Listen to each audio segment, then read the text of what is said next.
کہتے ہیں وبشر المخبتین، اے نبی محمد صلی اللہ علیہ وسلم جو لوگ عاجزی کرنے والوں کو آپ خوشخبری سنا دیجئے، آپ بشارت دے دیجئے، کن کو؟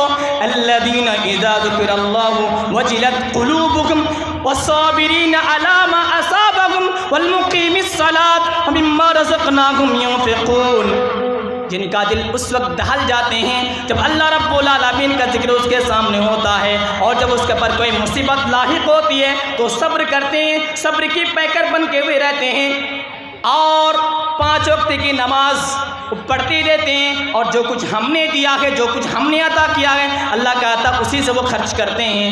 اللہ رب العالمین نے صبر کو اور نماز کو دونوں کو ایک ساتھ ذکر کیا ہے اور دونوں کو اہم قرار دیا۔ اللہ رب العالمین کہتے ہیں وَبَشِّرِ الصَّابِرِينَ، صبر اور نماز کے ذریعے اللہ رب العالمین سے مدد طلب کرو۔ اللہ رب العالمین نے دونوں کو برابری کے عالم پہ رکھا ہے۔ کہیں اللہ رب العالمین کہتا ہے اے صبر کرنے والوں سنو، اللہ کہتا ہے اپنی مائیت کی یقین دلاتا ہے، اے صبر کرنے والوں تم سنو، یا ایھا الذین آمنوا استعینوا بالصبر والصلاۃ ان اللہ مع الصابرین، اللہ کہتا ہے اے ایمان والو صبر کیا کرو، صبر اور نماز کے ذریعے اللہ رب العالمین سے مدد طلب کیا کرو، اور یقین کر لو کہ صبر کرنے والوں کے ساتھ اللہ رب العالمین ہے۔ کہیں اللہ رب العالمین صبر کرنے والوں سے محبت کا اظہار کرتا ہے، اپنی محبت کا اظہار کرتا ہے۔ اللہ کہتا ہے واللہ یحب الصابرین، اللہ رب العالمین صبر کرنے والے سے محبت کرتا ہے۔ کہیں اللہ رب العالمین کہتے ہیں صبر کرنے والوں کا میں ان کے اجر و ثواب کو میں برباد اور ضائع نہیں کرتا۔ اللہ کہتا ہے انہ من یتق ویصبر فان اللہ لا یضیع اجر المحسنین، اللہ کہتا ہے فان اللہ سے ڈرو، صبر کرو، جو شخص اللہ سے ڈرتا ہو صبر کرتا، اللہ رب العالمین نیک کاروں کی نیکیوں کا اللہ رب العالمین برباد اور ضائع نہیں کرتا۔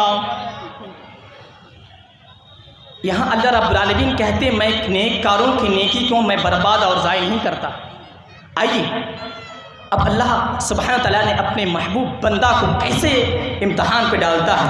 حضرت یوسف علیہ السلام کو اللہ رب العالمین نے امتحان پہ ڈالا، آزمائش کیا۔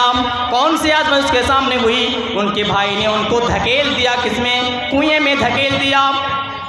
حضرت ایوب علیہ حضرت یوسف علیہ السلام وہاں پہ صبر کرتے رہے، صبر کی پیکر بن کر رہے، ان سب صعوبتیں ان کو برداشت کرتے رہے۔ کبھی ان کو مصر کے ان کے قید کے اندر بند کر دیا گیا، ان صعوبتوں کو برداشت کرتے رہے۔ آخر اللہ رب العالمین نے اس کا کارنامہ دکھا دے دنیا کے اندر۔ اللہ رب العالمین نے چند دنوں کے اندر، قلیل دنوں کے اندر اللہ رب العالمین نے حضرت یوسف علیہ السلام کو مصر کے تخت میں بیٹھا دیا، اور ان کے بھائیوں کو اللہ رب العالمین نے اسی مقام پہ اللہ رب العالمین نے سوالی کے طور پر کھڑا کر دیا، بھیک مانگنے والوں کے طور پر کھڑا کر دیا۔ اللہ کہتا ہے میرے پاس کوئی چیز کی کمی نہیں ہے۔ اللہ کہتا ہے انما الصابرون، اللہ رب العالمین کہتا ہے صبر کرنے والوں کا میں کبھی بھی اس کا پیچھا نہیں چھوڑتا ہوں، صبر کرنے والوں کے ساتھ میں ہر وقت ہوں میرے ساتھیوں۔ اب آئیے اللہ کے نبی صلی اللہ علیہ وسلم کے حدیث کی طرف۔ حضرت عائشہ رضی اللہ تعالیٰ عنہ فرماتی ہوئی کہتی ہے کہ نبی کریم صلی اللہ علیہ وسلم کو میں نے سوال کی، کون سا سوال؟ اے اللہ کے نبی صلی اللہ علیہ وسلم کہ آپ کو یوم احد سے زیادہ کبھی کوئی ایسا دن آپ کو اذیت پہنچی ہے؟ واقعہ سنیے غور سے، بخاری مسلم شریف کی واقعہ۔ اللہ کے نبی صلی اللہ علیہ وسلم فرماتی ہوئی کہتے ہیں اے عائشہ رضی اللہ تعالیٰ عنہ میری قوم نے مجھے بہت پریشانیوں کے سامنے پہ رکھا، مجھے بہت اذیت پہنچائی۔ جب میں نے یوم عقبہ کے دن جب میں نے ابن عبد یلیل بن عبد کلال کو میں نے اسلام کی دعوت دی، اور اس نے اسلام قبول کرنے سے وہ باز آ گیا، اسلام کو قبول کرنے سے وہ قادر ہونا شروع ہو گیا۔ اللہ کے نبی کہتے ہیں میں غمزدہ ہو گیا، میں پریشان ہو گیا، اب کیا کروں؟ اللہ کے نبی صلی اللہ علیہ وسلم جو انسان غمزدہ ہوتا ہے، جو انسان پریشان ہوتا ہے، وہ آٹومیٹکلی ایک بات آپ جان کے رکھیں، جب ڈپریشن پہ جب دماغ ان کے آتا ہے، یقین مانے کہ وہ انسان بے ہوش ہو جاتا ہے۔ اللہ کے نبی صلی اللہ علیہ وسلم فرماتے ہوئے کہتے ہیں میں اس وقت ایسے میری حالات ہو گئی کہ میں کوئی بات سمجھ نہیں پایا کس کو میں کیا کہوں۔ نبی کریم صلی اللہ علیہ وسلم میقات اہل نجد کے قریب جب پہنچے، اللہ کے نبی صلی اللہ علیہ وسلم اپنے سر کو اٹھاتے ہیں، علماؤں اللہ کے نبی صلی اللہ علیہ وسلم اپنے سر کو اٹھاتے ہیں اور دیکھتے ہیں کہ مجھے ایک بادل سایہ کرتے ہوئے چل رہے ہیں۔ نبی کریم صلی اللہ علیہ وسلم نے اپنے نظر کو پھر دوبارہ اپنے آسمان کی طرف اٹھائے اور دیکھے کہ حضرت جبرائیل علیہ السلام کو نظر آئے۔ اللہ کے نبی صلی اللہ علیہ وسلم کو حضرت جبرائیل علیہ السلام کہتے ہیں، اے نبی محمد صلی اللہ علیہ وسلم، جو آپ کو اذیت آپ کے قوم نے دی ہے، اللہ رب العالمین ساری بات کو سن چکا ہے، سارے کارنامہ کو، ساری داستانات کو اللہ رب العالمین دیکھ چکا ہے۔ اس لیے اللہ رب العالمین نے آپ کے اوپر ان دونوں پہاڑیوں کے فرشتوں کو اللہ رب العالمین نے آپ کو مقرر کر دیا ہے، اور فرشتے اللہ کے نبی کو سلام کرتے ہیں اور کہتے ہیں، یا محمد ذالک فیما شئت ان شئت ان اطبق علیکم الاخشبین، اے محمد صلی اللہ علیہ وسلم، اگر جس طرح آپ چاہیں گے اسی طرح ہی ہوگا۔ اگر آپ کی منشا ہے کہ ان دونوں پہاڑیوں کو آپس میں ملا دوں اور دونوں کو پورے کے سب کو ہلاک کر دوں اس کے درمیان، تو یہ بھی ہو سکتا ہے، کوئی حرج کی بات نہیں ہے، آپ صرف حکم صادر کر دے۔ اللہ کے نبی صلی اللہ علیہ وسلم فرماتے ہوئے کہتے ہیں، بل ارجو ان یخرج اللہ من اصلابہم من یعبد اللہ وحدہ لا یشرک بہ شیئا۔ اللہ کے نبی صلی اللہ علیہ وسلم فرماتے ہوئے کہتے ہیں، بلکہ مجھے امید ہے اپنے پروردگار عالم کے اوپر کہ ان کے پشتوں سے جو اولاد پیدا کرے گا۔ اللہ کے نبی کہتے ہیں، مجھے امید ہے پروردگار عالم کے اوپر جو ان کے پشتوں سے اولاد پیدا کرے گا، یقین مانو کہ اللہ رب العالمین کا وہ عبادت کرے گا، صرف اللہ رب العالمین کی عبادت کرے گا، اس کے علاوہ اور کسی کی عبادت نہیں کرے گا، اللہ کے ساتھ دوسرے کو شریک نہیں کرے گا۔ اللہ کے نبی صلی اللہ علیہ وسلم خود یہ بات کہتے ہیں فرشتوں کے سامنے، اے مسلمانوں، صبر کرنے کی تلقین اللہ رب العالمین نے مختلف مقامات پہ فرماتی ہوئی کہہ دیے ہیں، مختلف اوقات میں رب العالمین نے ذکر کر چکے ہیں۔ میرے ساتھیوں، اب آئیے ایک پس منظر آپ کو دکھاؤں۔ حضرت ام سلمہ رضی اللہ تعالیٰ عنہ بیان کرتی ہے کہ جب میرے شوہر ابو سلمہ انتقال کر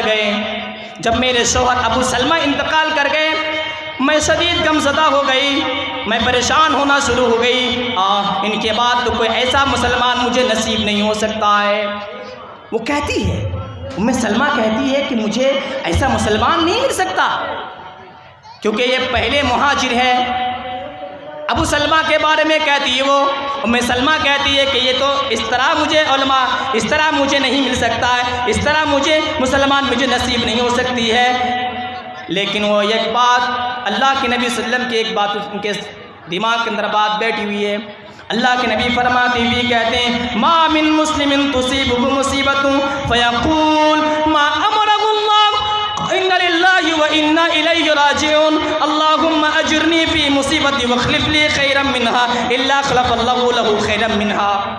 نبی کریم صلی اللہ علیہ وسلم کی حدیث اسے مد نظر رکھی، اس نے اپنے سلاخوں کے اندر رکھی اور ان پہ عمل کرتی رہی۔ وہ کہتی ہے کہ میں غمزدہ ہو گئی، کبھی پریشانیوں کے عالم میں شکار ہو گئی، میں اپنے آپ کو میں برداشت نہیں کر پاتی ہوں کہ میں کیا کروں اس کے درمیان۔ اب میری حالات ایسی ہو چکے ہیں کہ میں لوگوں کے سامنے کیا بیان کر سکوں، میری ایسی حالات نہیں ہے کہ میں لوگوں کے سامنے بیان کروں۔ ام سلمہ کہتی ہے کہ میں نے اللہ کے نبی صلی اللہ علیہ وسلم کی اس حدیث سے میں نے اعمال کی۔ کون سے اعمال؟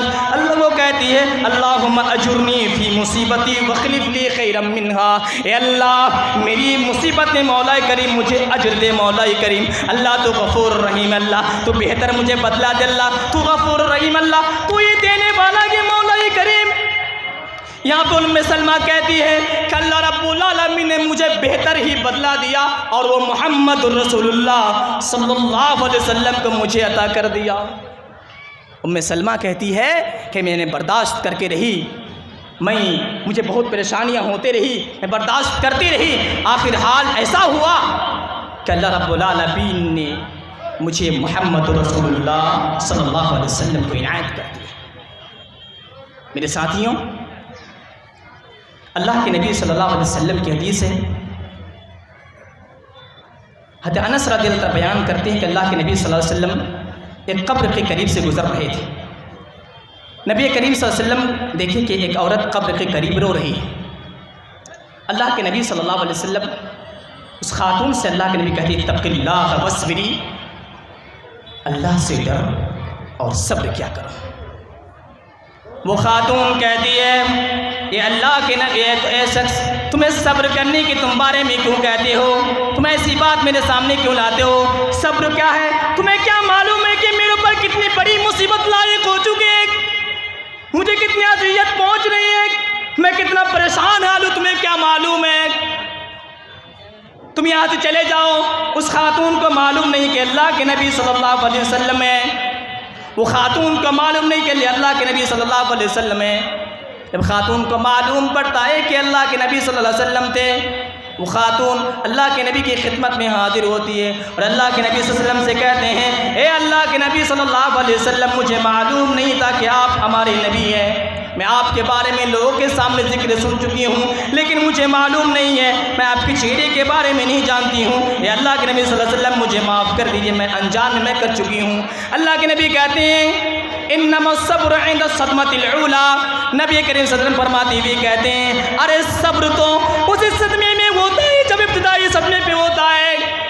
وہ خاتون کو اللہ کے نبی کہتے ہیں تمہیں وہ صبر اس وقت کرنی تھی جب تک شروع میں تمہیں مصیبت آ چکی تھی، اسی وقت تمہیں صبر کرنی تھی، تبھی تم کامیاب رہتی۔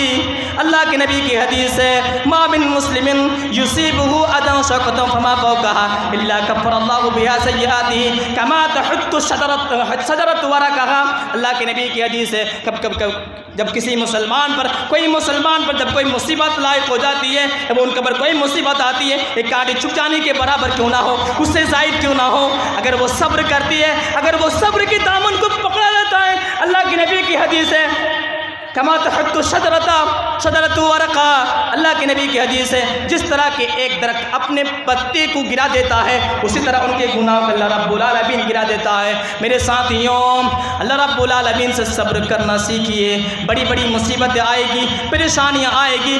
آج آپ دیکھ رہے ہیں سوشل میڈیا کے درمیان ایسے حالات ہیں، وہ حالات لے کے چل نہیں پا رہے ہیں، اپنے حالات کو اپنے ہینڈنگ پہ لے نہیں پا رہے ہیں۔ اور میرے ساتھیوں صبر کرنا سیکھیے، بڑی بڑی مصیبتیں آتی رہے گی، اس صبر کو ان صعوبتوں کو برداشت کرنا سیکھیے۔ اللہ رب العالمین نے اپنے محبوب بندے کو اللہ رب العالمین نے صبر کرنے کی تلقین بھی دیتے ہوئے کہتے ہیں اللہ رب العالمین سے دعا گو ہوں مولا کریم ہم تمام کو اللہ صبر کرنے کا اللہ تو موقع دے، مولا کریم صبر کرنے کا اللہ رب العالمین ہمیں جذبہ دے، مولا کریم ہمیں سے جو اللہ قرض دار اللہ ان کے قرض کو اللہ ادا کرنے کی توفیق عطا فرما۔ اللہ جو ہمیں سے پریشان ہے اللہ ان کی پریشانیوں کو دور کر، اللہ ہمیں سے جو اللہ بیمار ہے اللہ شفائے عاجلہ و کاملہ عطا فرما۔